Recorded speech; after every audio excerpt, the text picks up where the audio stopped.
बिहार के 4 लाख नियोजित शिक्षकों के यूटीआई का जो पैसा है उसका भविष्य क्या है किसी को पता नहीं है।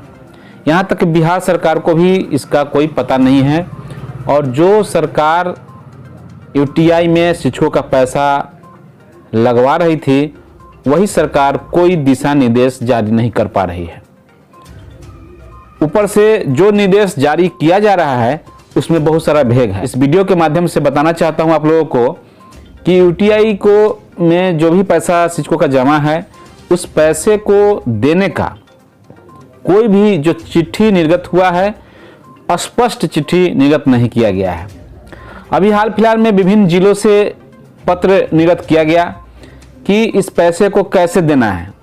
देने के लिए यूटीआई के जो प्रबंधक हैं उनको या उनके नाम से चिट्ठी जिला का जो जिला कार्यक्रम पदाधिकारी है, जिला शिक्षा पदाधिकारी हैं, उनके द्वारा चिट्ठी दिया गया है। लेकिन उस चिट्ठी को पढ़ने पर सिर्फ और सिर्फ भेद नजर आता है और कुछ नहीं है।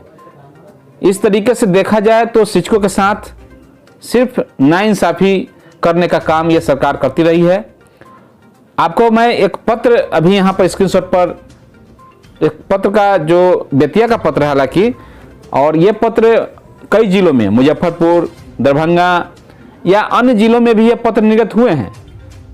पहले निर्गत हुए हैं, आज निर्गत हुए हैं, चाहे जब भी हुए, लेकिन पत्र लगभग अधिकतर जिलों में ये निर्गत किया जा चुका है। और सभी जिलों का जो पत्र है वह पत्र का जो भाषा है वो सभी पत्र का भाषा एक ही है। इस पत्र को आप देखिए, इस पत्र में जो लिखा गया है उस पत्र को मैं आप लोगों के समक्ष पढ़ना चाहूँगा कि जो दिशा निर्देश दिया गया है उसके संबंध में इस पत्र में क्या कहा गया है इसको देखिए। और मैं पूरी लाइन बाय लाइन एक एक बात को यहाँ पर मैं स्पष्ट करना चाहता हूँ कि यहाँ पर क्या लिखा हुआ है।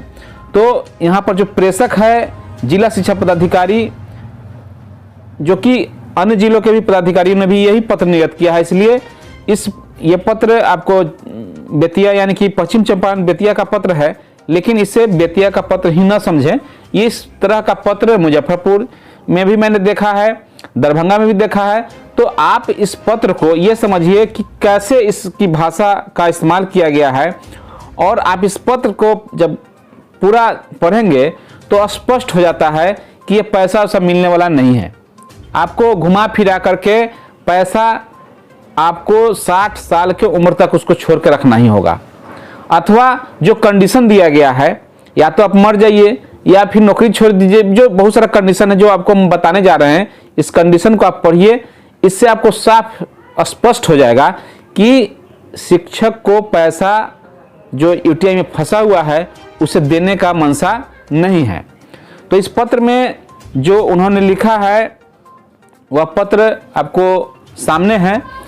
तो इस पत्र में मुख्य शाखा प्रबंधक यूटीआई म्यूचुअल फंड के नाम से ये पत्र निर्गत किया गया है, और इसका जो मूल ऑफिस है ground floor LIC division office near देवी मंदिर रमना मुजफ्फरपुर के नाम से ये चिट्ठी दिया गया है। और इसमें विषय जो दिया गया है, इस विषय को आप जब देखेंगे तो आपको स्पष्ट हो जाएगा। इसमें साफ तौर से लिखा गया है कि पंचायती राज संस्थान एवं नगर निकाय संस्थान अंतर्गत राजकीयकृत प्राथमिक विद्यालय से लेकर उच्च माध्यमिक विद्यालय तक में कार्यरत शिक्षक शिक्षिका पुस्तकालयाध्यक्ष द्वारा UTI retirement benefit pension fund में जमा कराई गई राशि के निकासी के संबंध में। यहाँ विषय से लगेगा कि आपको पैसा मिलने वाला है, लेकिन आगे जब इस पत्र को पढ़ेंगे तो बिल्कुल ही आप इससे स्पष्ट हो जाएंगे कि आपको पैसा नहीं मिलने वाला है।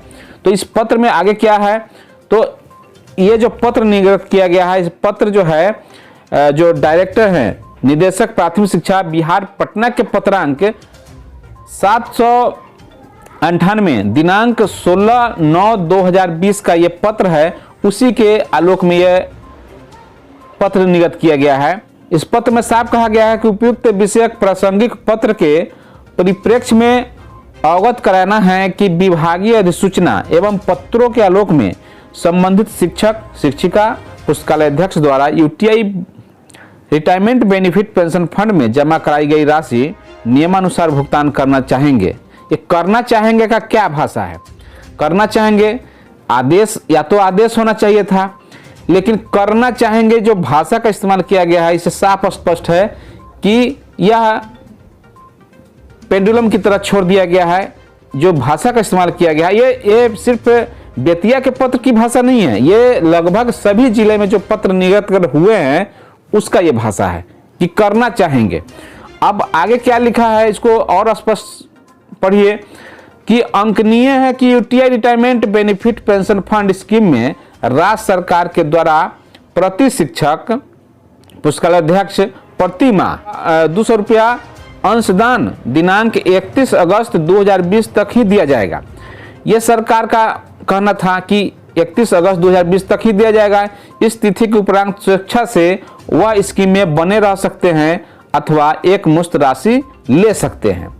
अब देखिए यहाँ पर उन्होंने साफ तौर से कहा कि एक मुश्त राशि ले सकते हैं। यहाँ तक बात, इस लाइन में बात कुछ अच्छी बात लिखी गई है, लेकिन एक बात इसमें और है कि जो सरकार के तरफ से पैसा 200 रुपया प्रति माह प्रति शिक्षक को देना था, वो पैसा अभी तक कितना बार सरकार की तरफ से दिया गया है ये आप सभी को पता है। जहां तक मुझे जानकारी है कि मात्र 2 बार ही बिहार सरकार ने सभी के खातों में 200 रुपया करके भेजा था। ऐसे परिस्थिति में जितने दिन भी सारे शिक्षकों ने पैसा जमा कराया, उसके एवज में बिहार सरकार अभी भी पैसा उनको देना बाकी है, और कब देगा इसकी कोई जानकारी, कहीं से भी ऑफिशियल जानकारी नहीं दी जाती है और नहीं दी गई है।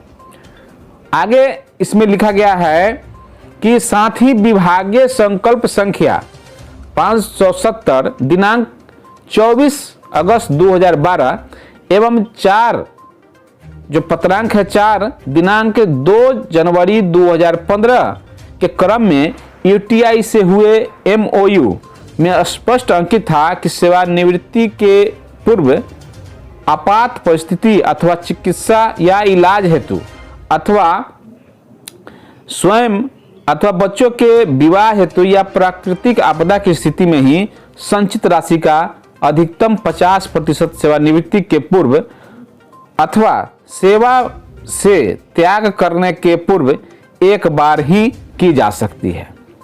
ये तो एमओयू मतलब कि इनका जो अनुबंध हुआ था उसके आधार पर ये बातें कही गई हैं, लेकिन चूंकि ये बीच में ही ईपीएफओ लागू होने की वजह से, जैसे ही बिहार सरकार ने ईपीएफओ लागू किया तो वैसे ही इस फंड को बंद कर दिया गया, यानी कि बीच रास्ते में ही इस चीज को रोक दिया गया। अब ऐसे परिस्थिति में जो नियमावली कहती है उसके तहत वो 60 साल में देना था, अथवा की स्थिति में आपने अभी देखा कि साफ तौर से ये लिखा हुआ है कि सेवानिवृत्ति के पूर्व जो स्थिति बताई गई है कि आपात परिस्थिति, यानी कि आपके साथ कुछ इस तरह का दुर्घटना होता है जहां पर आपकी जरूरत पड़ेगी पैसे की, वहां पर मिलेंगे, अथवा जो उसके लिए जो चिकित्सा करते हैं उसके लिए, अथवा की स्थिति में है कि स्वयं अथवा बच्चों के विवाह के लिए, या तो आपका स्वयं या बच्चों के विवाह हेतु, यानी कि जो महिला है या पुरुष है उसको विवाह में जो पैसे की जरूरत पड़ रहेगी उस पैसे के लिए भी आप इसकी अप्लाई कर सकते हैं, या बच्चे की शादी। तो आप जो भी शिक्षक हैं, अभी अधिकतर शिक्षकों के जो बच्चे हैं या तो शादी करने के पोजीशन में है तो उनको तो मिल जाएगा, लेकिन यह सभी शिक्षकों पर तो लागू नहीं होता है। बहुत सारे शिक्षकों की भी शादी ही नहीं हुई है। ऐसे परिस्थिति में उनके बच्चे की शादी कहाँ से होगी, और अपनी शादी के लिए फिर पैसे, और इसकी प्रक्रिया जो है बहुत लंबी बताई गई है। और आपको बता दें कि जो इसके जो प्रबंधक हैं उनसे जब बात किया गया तो उन्होंने साफ तौर पर जो आगे लिखा गया है, अंतिम लाइन लिखा गया है, उसकी ही वो चर्चा करते हैं कि 60 साल में देना है, उसके पहले विशेष परिस्थिति में देना है, और विशेष परिस्थिति में देने के लिए जो नियमावली जो निकला है, जो एमओयू हुआ था उसी को आधार मान के देना है या नहीं देना है। लेकिन यह पत्र क्यों निर्गत किया गया, इसका अर्थ समझ में लोगों को नहीं आ रहा है कि आखिर यह पत्र निर्गत करने का क्या मतलब है। जब एमओयू के आधार पर ही यूटीआई का पैसा मिलना है तो ऐसे पत्रों का निर्गत करने का क्या मतलब है, अभी को समझ नहीं आ रहा है कि आखिर किस लिए इस तरह का पत्र निकाला जाता है। तो इस पत्र के आलोक में साफ तौर से कहा गया है कि सेवानिवृत्ति, सेवा से त्यागपत्र या मृत्यु की स्थिति में ही एक मुश्त निकासी की जा सकती है। इसका आशय है कि 60 वर्ष की आयु तक उक्त योजना में राशि संचित रखी जाए ताकि सेवानिवृत्ति के उपरांत संबंधित लाभुक को पेंशन, जो कि एक सामाजिक सुरक्षा का विषय है, का लाभ मुहैया हो सके। यानी कि यह तो 60 साल के लिए जो कार्यक्रम था उसके लिए कहा गया था कि उसको 60 साल तक रखना है, 60 साल के बाद उसको पेंशन के रूप में फिर देना है। लेकिन विशेष परिस्थिति में अगर किसी की मौत हो जाती है या परिवार में शादी है तो उस परिस्थिति में देने की बात कही गई है। ये बात तो ठीक है, लेकिन अब चूंकि यह यूटीआई से लोगों का नाता टूट चुका है, अब सभी लोग ईपीएफओ की ओर चले गए हैं, तो बहुत सारे लोग ईपीएफ में अपना इन्वेस्ट कर रहे हैं या सरकार की तरफ से इन्वेस्ट किया जा रहा है। अब ऐसे परिस्थिति में जो यूटीआई का पैसा था वो वहीं पर बहुत सारे लोगों का रुक गया है। जो ऑटोमेटिक पैसा कटता था खाते से वो भी बंद हो चुका है। कुछ लोगों का कट भी रहा है या कुछ लोग अपना कटवा भी रहे हैं। तो ऐसे परिस्थिति में वो अपना चालू करके रखे हुए हैं। लेकिन ऐसे परिस्थिति में अगर हमें पैसा की जरूरत पड़ेगी तो वो पैसा ऑफिस से नहीं देने की बात कही गई है। हम लोगों ने भी कई बार ऑफिस में जा करके पता लगाया है, उनका कहना है कि नहीं, 60 साल के पहले हम लोग पैसा नहीं देंगे, क्योंकि सरकार से हमारा अनुबंध है और सरकार के अनुबंध के आलोक में ही उनको पैसा देना है।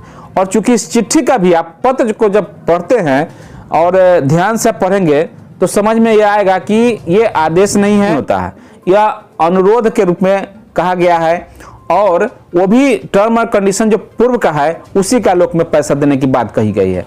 और साफ तौर से आप अंत में लाइन भी पढ़िए कि अनुरोध है कि विभागीय पत्रों में यूटीआई से हुए एमओयू, यानी कि यूटीआई से जो एमओयू बिहार सरकार की हुई थी को ध्यान में रखते हुए, उसको मैंने ध्यान में रखना है, उसको रखते हुए लाभुक के मांगों के आलोक में नियमानुसार भुगतान सुनिश्चित करना चाहेंगे। यानी कि कुल मिलाकर के या तो आपको 60 साल में वो पैसा मिलेगा, अथवा की स्थिति में आपकी मौत हो जाए तब मिलेगा, अथवा आपके घर में बेटी की या खुद की शादी में पैसा आप ले सकते हैं। इसके अलावा कोई परिस्थिति नहीं बनता है कि जिसमें आपको पैसा मिल पाए हैं। तो इस तरह के पत्र का कोई मतलब मायने नहीं है। तो मैंने आपको यूटीआई से संबंध में जो महत्वपूर्ण जानकारी थी, जो पत्र थे, उसके आलोक में मैंने आप लोगों को जानकारी दी है। अगर ये वीडियो अच्छा लगेगा तो आप लोग इसे साथियों के साथ शेयर जरूर कीजिएगा और कमेंट के माध्यम से फीडबैक जरूर दीजिएगा। और अगर इस चैनल पर आप नए हैं तो चैनल को सब्सक्राइब जरूर कर लेंगे। धन्यवाद। जय हिंद, जय भारत।